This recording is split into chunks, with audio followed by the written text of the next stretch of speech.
Hello everyone, मैं आपका दोस्त सुनील। आप देख रहे हैं यूट्यूब वाले फार्मासिस्ट। तो आज हम डिस्कस करेंगे schedule H one drug. Schedule H one drug के कैटेगरी के अंदर जो जो मेडिसिन आती है, और ये आज का टॉपिक उनके लिए ज्यादा इम्पोर्टेंट है जिन भाइयों के अपने खुद के मेडिकल स्टोर है या हॉस्पिटल के अंदर जिनकी फार्मेसी है। तो शेड्यूल एच वन ड्रग कौन सी होती है? Schedule H one drug category में कौन कौन से मेडिसिन आती है? जैसे इसके अंदर एंटीबायोटिक्स आती है, एंजाइटी की मेडिसिन आती है, डिप्रेशन की मेडिसिन आती है। तो ये कुछ मेडिसिन है जो शेड्यूल एच वन के कैटेगरी के अंदर आती है। तो शेड्यूल एच वन की ड्रग के, हाँ, क्या हम सीधी कस्टमर को या पेशेंट को दे सकते हैं? उसके लिए क्या क्या रिक्वायरमेंट रहती है, क्या डॉक्यूमेंटेशन होती है?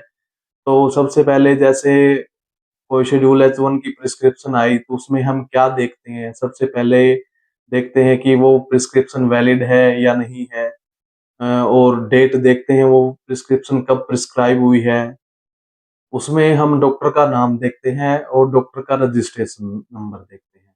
तो जैसे जब हम बिल कर दिया, पेशेंट को हमने मेडिसिन दे दी, तो हम एक डॉक्यूमेंटेशन के लिए या अपनी फार्मेसी पे क्या-क्या रखते हैं? जैसे कि हमने इनवॉइस जनरेट किया तो वो इनवॉइस नंबर की कॉपी हमारे पास होनी चाहिए। तो एक हम H1 शेड्यूल रजिस्टर 1 लगाते हैं जिसके अंदर हम पेशेंट का नाम, invoice number, date, doctor name, doctor address, patient का एड्रेस, हमने कौन-सी शेड्यूल H1 की ड्रग दी है और उसका बैच, उसकी एक्सपायरी, वो कौन-सी कंपनी की है और किस फार्मासिस्ट के द्वारा वो सेल की गई है। ये रिकॉर्ड हम शेड्यूल एच वन रजिस्टर लगाते हैं, उसके अंदर हम मेंशन करते हैं। शेड्यूल एच वन रजिस्टर हम डेली फिल करते हैं, करना पड़ता है हमें।